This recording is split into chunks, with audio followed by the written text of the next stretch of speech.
Wow.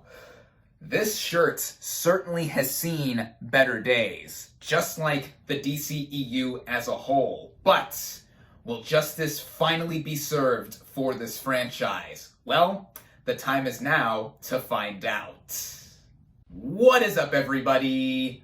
RandomRandomMan here, bringing you another video during this current quarantine era. I hope everyone out there is continuing to stay safe and be well during this unpredictable time, as I am here bringing you my review for the highly anticipated Zack Snyder's Justice League.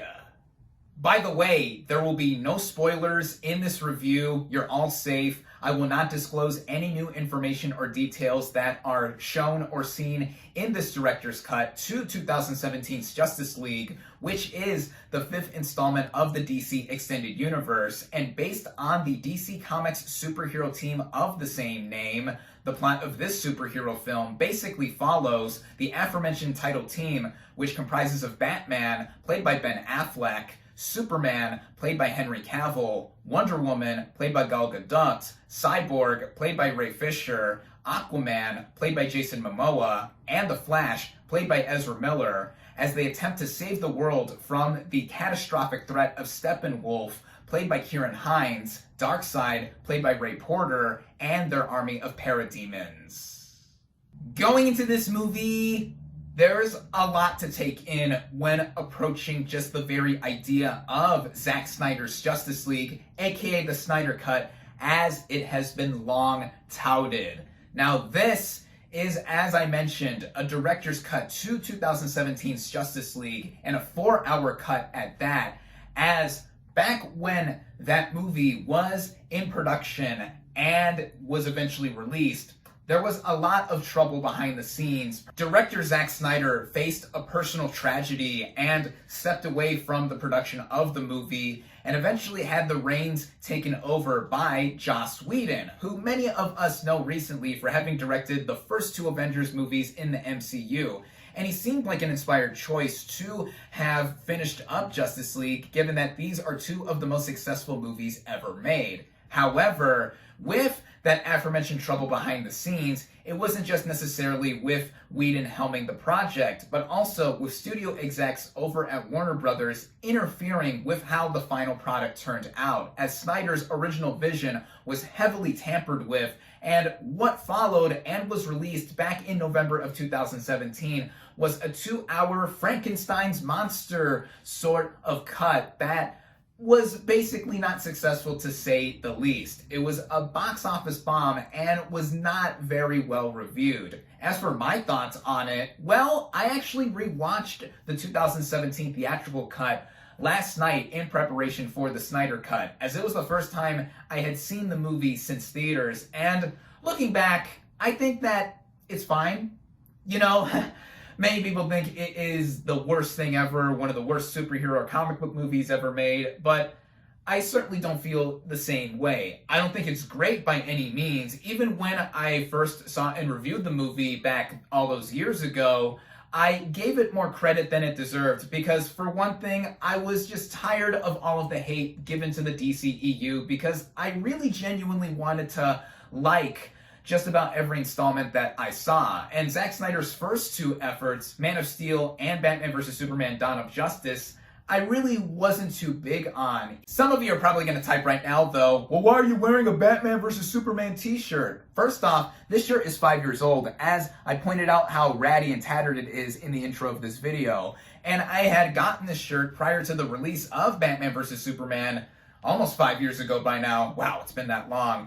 And I was really anticipating it, but like many, I felt that it fell short in many areas. But since then, I have grown to really enjoy some installments of the DCEU, such as 2017's Wonder Woman, 2019's Shazam, and last year's Birds of Prey. Amidst all of this though, and some of the success the DCEU would get since 2016, there was still an outcry from many fans and just those who wanted to see the true vision of 2017's Justice League be seen through, and release the Snyder Cut was campaigned for years. And eventually, last year, it was revealed that yes, an actual finished version of the Snyder Cut was being worked on, and it was going to be released this year on HBO Max, which it has now come. Setting all of that setup aside, what did I think going into Zack Snyder's Justice League?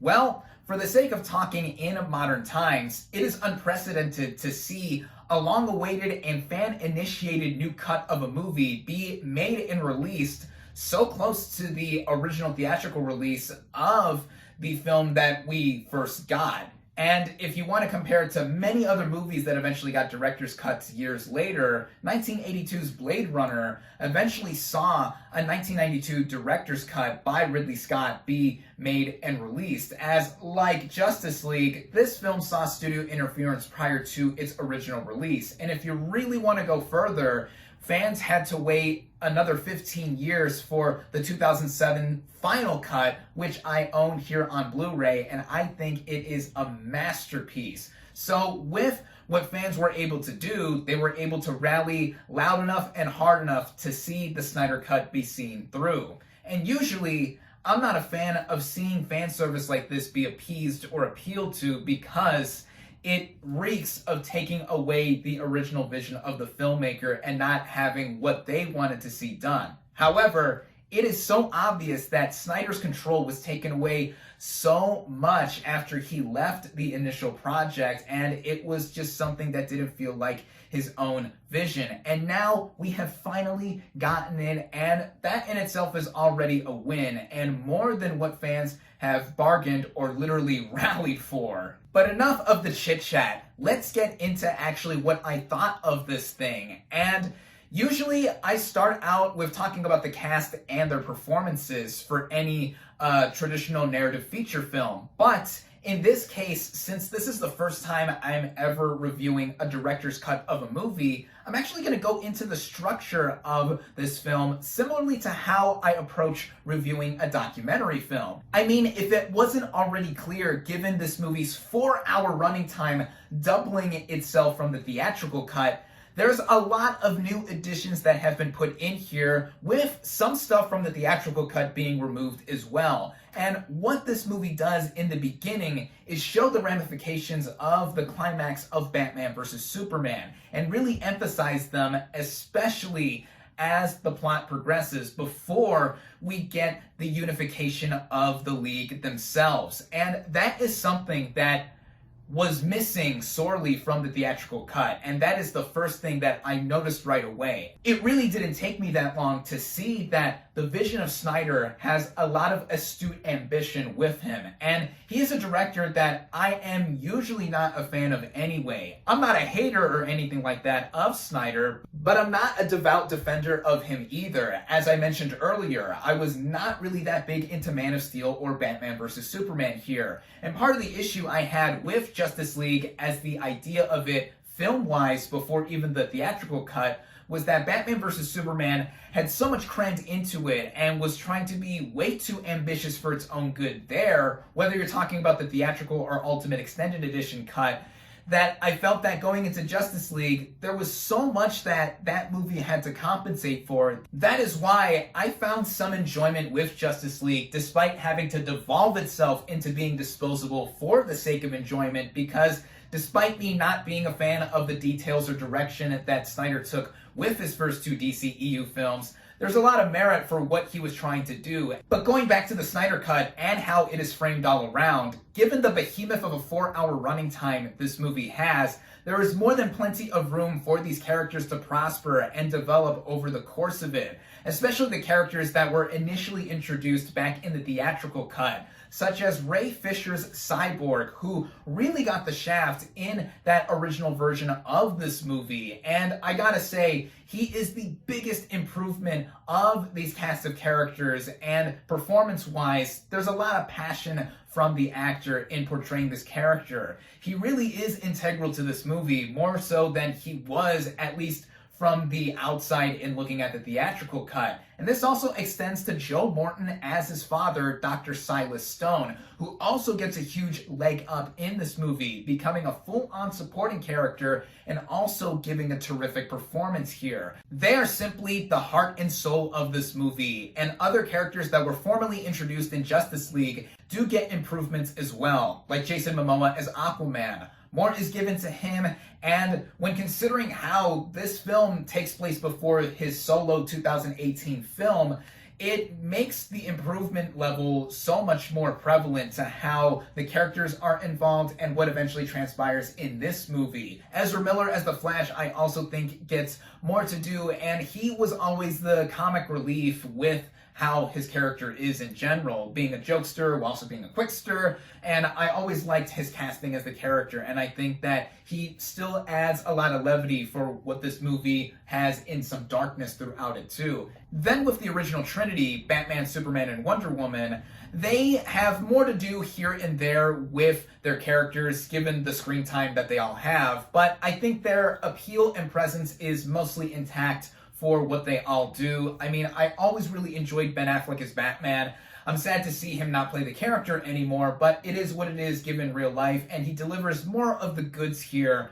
Henry Cavill as Superman, I always thought was just fine in the role. He certainly fits the presence and look of this character in motion and just standing still too, and fans will definitely enjoy seeing more of him. And Wonder Woman, as played by Gal Gadot, I always loved. I wasn't so much of a fan of her recent standalone sequel, but I think she delivers more of the greatness that she initially showed in her 2017 original solo film. Of course, there are more players that show up here and there within this movie, whether they were in the theatrical cut or are introduced for the first time in this film. Again, no spoilers, but I think they were mostly solidly done all around performance-wise, and just going back into how Snyder was able to take back Justice League and give us his true vision. This is a movie, given how long it is, does seem daunting to tackle. I mean, if you're someone like me who conveniently had the day off of work and had all day to watch all 4 hours of this movie, it really is no problem to want to just sit down and watch. But given how this movie is set up, it is done so with 6 parts plus an epilogue at the end, and the way it is paced throughout, I think is proficiently done. The first 2 hours or so, I think, are just about perfect because of how they are broken up and segued into one another. It felt like all the setup that we were getting really felt like it was something we were missing this whole time, and in connection to the rest of the DCEU. Granted, there is a lot of exposition thrown at us, especially within the first half or so of this movie, but I was able to excuse a lot of it because I was consistently engaged, and for as long as I lasted before needed to take a quick piss break, it really had me. Between parts 4 and 5 is actually where Zack Snyder himself recommended you get up and take a quick bathroom break if you need it. But I strongly recommend trying to watch this thing all in one go across all 4 hours, because I do think that in the way it is timed all around was tremendously done, especially for how much of an undertaking this movie is, and it is epically edified in its construction. This really does feel like the movie that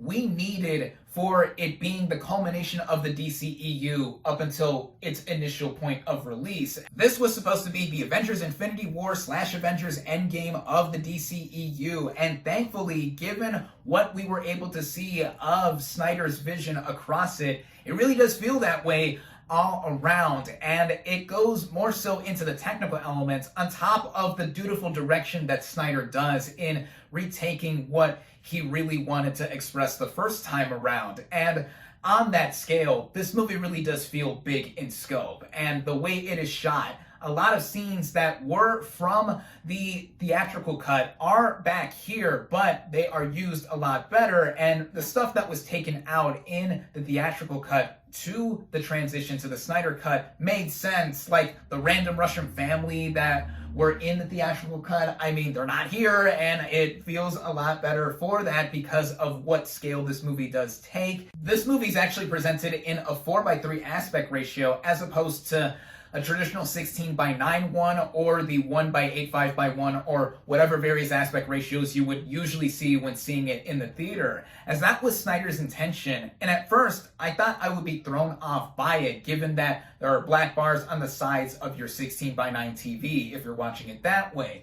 But after a while, I got used to it, and it actually makes a lot more sense to watch this movie this way because it was intended to be seen on a true IMAX screen that is tall. Snyder even said that he would have intended to do this movie in black and white with a 4:3 aspect ratio as well, which I'm hoping that that version would be released too, because it's always cool just to see a black and white aesthetic. One thing I completely forgot to mention while I was initially recording was the original score by Tom Holkenborg, aka Junkie XL. The original score of the theatrical cut was done by Danny Elfman, and while it was nice to hear reprises of his Batman score in it, what Junkie XL does in bringing his trademark bombastic sound to the Snyder cut is make it a lot more exciting throughout, and it got my speakers shaking up the entire living room, given that I have concert-style speakers, and it was a joy to listen to. Going further into the visuals, there is improvement with how the movie is color graded and its overall color palette. It fit in line with the tone of this movie because it is dark. It's not just indicated by the movie having an R rating and there being more blood and language, but with how this movie is, given the stakes of the characters having to tackle and how everything else is executed, it just made for a much more grand and epic experience, as I previously mentioned. It's not all perfect in terms of how the visuals are done, though. There are some dodgy VFX shots that are either due to blue or green screen interfering with the motions of the characters, or inserting or reinserting footage here and there. It's clear that the editing is something of a feat as well, not just with how Snyder redirected his own movie. So big props have to be given to the editing department as well, even if there are occasional cracks here and there with this movie visually. I mean, another budget was given just to shoot additional scenes or even redo certain scenes, so you know that there's going to be some things here and there that don't quite look right, but given what undertaking this movie is in general, it more than satisfied on that front. And that is really how I feel about this film overall. It really could not have been much more of a satisfying experience for those that really wanted to see the culmination of the DCEU up until installment 5 as it is, and Snyder really getting justice be served, now pun intended. Could this have worked out theatrically if it was given its proper release that way? Well, not too many of us will know the answer to that, given how most of us are gonna watch this thing on HBO Max just like I did earlier. But it was originally intended to be a 6-part miniseries with that epilogue, and I guess it would not have. Reflecting on this movie more and more, it really doesn't feel right to watch it outside of the confines of its 4-hour running time, though I do see some arguments to be made for how certain scenes or some fat could have been trimmed to make it 3 or 3.5 hours or so. But we literally got more than what we bargained/rallied for with the Snyder Cut being finally released. So it's more of a semblance of what we can say that we were able to get, and that Snyder was really able to do what he wanted to do. And I think that goes in part to me thinking that this is his best film to date. Again, I am not the biggest fan of Zack Snyder. In fact, the film of his that I think was his best up until now was Watchmen, which in and of itself was a controversial and divisive film adaptation of the beloved graphic novel. But I thought what he did here, I dug for all of what he infused and what was able to be captured with the spirit of the comic. And now with the Snyder Cut, I think he has given us his best film to date, and it's even making me inclined to want to go back to his other DCEU films that he previously made, just to see how it all flows together. It also gives me hope that hopefully we can see the DCEU give itself a brighter path ahead, even if we don't know what certainty lies ahead for how these movies are going to continue to be developed and eventually made. But all in all, I really enjoyed Zack Snyder's Justice League. It is something that is an obvious vast improvement over the initial theatrical cut that we got. And while it's still not perfect, and there's some things here and there that one could pick at or just see how it doesn't justify its entire 4-hour running time, I think that this is something that will be remembered in more ways than one, not just for how it got made and what it is in its entirety. This is something that I think really gives a lot of advocacy for giving directors control of projects they have a true passion for and what we can see on screen. On top of this being my new favorite film from Zack Snyder, it is probably one of my top 3 favorites in the DCEU thus far. I would have to think about it more, but for now, if it wasn't already clear by this extensive review, I am a fan of the Snyder Cut. Set aside the 4 hours to watch this thing, as it is special and a treat to view. I definitely recommend it. My final verdict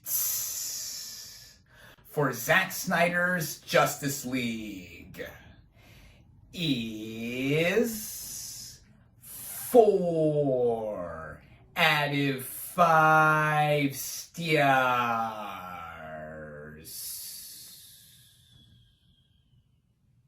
Thank you all, as always, for watching. Be sure to like this video, comment on what you thought of Zack Snyder's Justice League. Social media links in the description. Subscribe to my channel for more, and I'll catch you on the next movie review.